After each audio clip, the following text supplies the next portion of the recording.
Mas. Nahmadu wa nusalli wa nusallimu ala rasulih karim. Hadirin yang muliakan, pertama-tama mari kita panjatkan puja dan puji syukur kita atas kehadirat Allah Subhanahu wa taala yang mana masih memberikan kesempatan menggerakkan kita untuk sholat di masjid ini berjamaah. Tanpa digerakkan Allah kita tidak akan bisa. Betul ya Allah.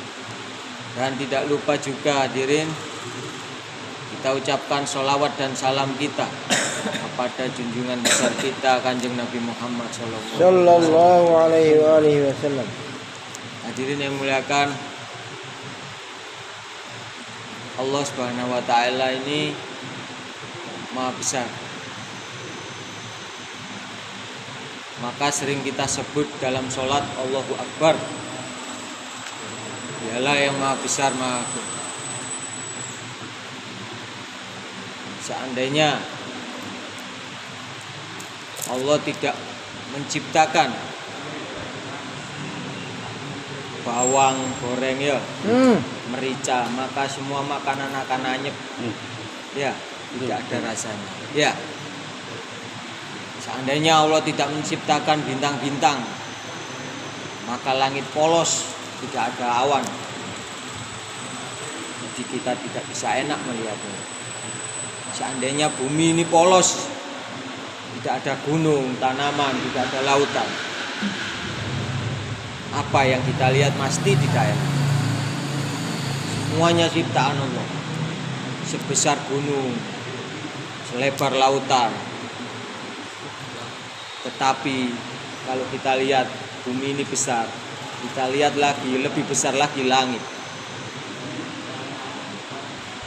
Apakah yang menciptakan tidakkah lebih besar daripada semua ini? Allah lah Maha besar. Siapakah yang membagi makanan di tubuh kita? Ketika kita makan kemudian lari ke protein, ke kotoran, ke vitamin, ke otak. Siapa yang bagi? Adakah orang di dalam sini? Tidak ada. Allah membagi satu persatu seorang. Allah Dengan teliti, dengan tanpa salah. Allah yang membangunkan kita tidur. Allah yang menidurkan kita. Banyak sekali orang yang rumahnya mewah, rumahnya bersih, tetapi tidak bisa tidur. Betul ya Allah.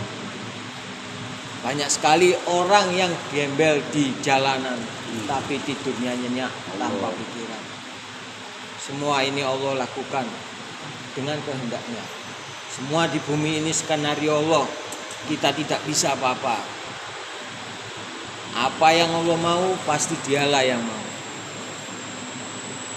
Bahkan dalam ulama mengatakan, silakan cari Tuhan lagi selain aku. Maka tidak ada, kita kemana? Kalau kamu nggak nurut aku, silakan ke bumi lain, ke planet lain. Nggak ada. Cukup ikut Allah Subhanahu wa taala. Maka Allah Subhanahu wa taala ini sangat menyayangi kita. Banyak sekali orang berpikir, wah, aku sudah sholat tapi kok dinono masalah. Salah. Itu sebenarnya Allah sayang, ingin dekat pada kamu. Ketika kita sakit, ketika kita ada masalah, itu Allah sayang. Karena ketika kita sakit dan masalah, baru kita ingat Allah. Ketika kita tertangkap polisi, kena narkoba, baru ingat Allah. Ketika kita senang-senang, tidak ingat Allah, malah lupa. Kebanyakan orang seperti itu. Baru memakai kopiah ketika ketangkap. Ya, belum ketangkap tidak pakai kopiah, seneng-seneng diskotik kemana. Maka hadirin, Allah Subhanahu wa taala pada bulan Ramadan ini pun memberikan curahan-curahan barokah. Makanya banyak sekali rumah-rumah dihiasi, ya. Banyak orang yang tadinya enggak ibadah menjadi ibadah, menjadi sholat. Keberkahan turun di mana-mana. Makanya banyak sekali orang-orang ini berlomba-lomba untuk beribadah di masjid, tadinya sholat di rumah sekarang di masjid. Kemudian Rasulullah SAW hadirin, banyak sekali menyampaikan kebaikan. Kita lihat wujudnya masjid ini, wujudnya Al-Quran, pondok pesantren ini berkat siapa? Kanjeng Nabi Muhammad SAW. Tanpa Kanjeng Nabi kita tidak akan tahu apa itu masjid, apa itu Al-Quran, apa itu pondok pesantren. Beliaulah yang mulai awal untuk mendirikan agama Islam ini, dan disebarkan oleh kita semua, oleh sahabat, oleh tabi'in, kemudian para wali-wali Allah. Jadi yang muliakan Kanjeng Nabi berpesan, jagalah sholat. Maka sholat ini sangat penting, jangan dibuat remeh. Kalau sudah pulang di rumah, adik-adik ini jaga sholatnya. Kalau berpakaian yang rapi buat sholat, jangan pakai sembarang pakaian. Karena kita kalau ke kepolisian aja ya, ke Kemanten pakai yang bagus-bagus. Tapi kalau menghadap ke masjid, ke rumahnya Allah, sholat pakai biasa, compang camping ya, bau gak enak. Masya Allah. Tapi kalau kita, kamu dipanggil ke Pak Lurah, baru rapi. Padahal yang kita kan Pak Lurah itu siapa? Allah. Maka kita menghadap Allah ini dengan sungguh-sungguh, tunduk setunduk-tunduknya, tawaduk, menyembah kita sebagai hamba Allah SWT. Dan hadirin, kita ini harus terus menuntut ilmu, karena ilmu ini sangat penting. Jangan merasa kita sudah pintar maka kita sudah nggak menuntut ilmu lagi. Kalau kita, walaupun itu siapapun orangnya, kita lihat pembicaraannya. Jangan memandang orangnya, tapi lihatlah bicaranya. Ambil yang bagusnya, dan jeleknya tinggalkan. Dan kemudian dzikir sangat penting bagi kita. Jangan saat kita susah saja dzikir, saat kita ada masalah dzikir, ketika senang lupa akan dzikir. Dzikir ini sangat penting bagi kita semua, bahkan diri saya sendiri.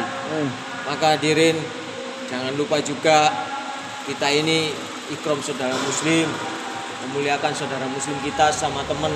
Kalau tidak punya apa-apa, dibantu temannya. Walaupun tidak punya uang, bantu dengan tenaga. Dan juga tidak lupa, kalau ada ustadz itu sowan, kita yang mendekati, jangan ustadz yang mendekati kita. Kita ini toleransi lah, menjaga dia ustadz, kita salami, nggak apa-apa. Jangan ustadznya yang nyalami kita, nggak baik.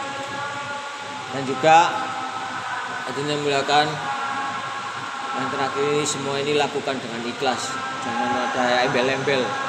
Kalau pengen apa aja karena Allah, jangan karena yang lainnya. Aku karena suka anaknya Pak itu tak baikannya, jangan ya. Karena semua karena Allah. Dan yang terakhir ya hadirin, yaitu dakwah wa tabligh fisabilillah. Dakwah itu artinya menyampaikan, dakwah itu mengajak, tabligh itu menyampaikan.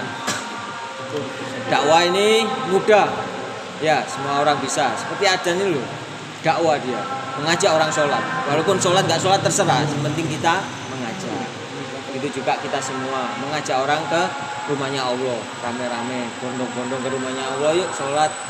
Terserah dia mau sholat atau enggak, yang penting kita sudah mengajak.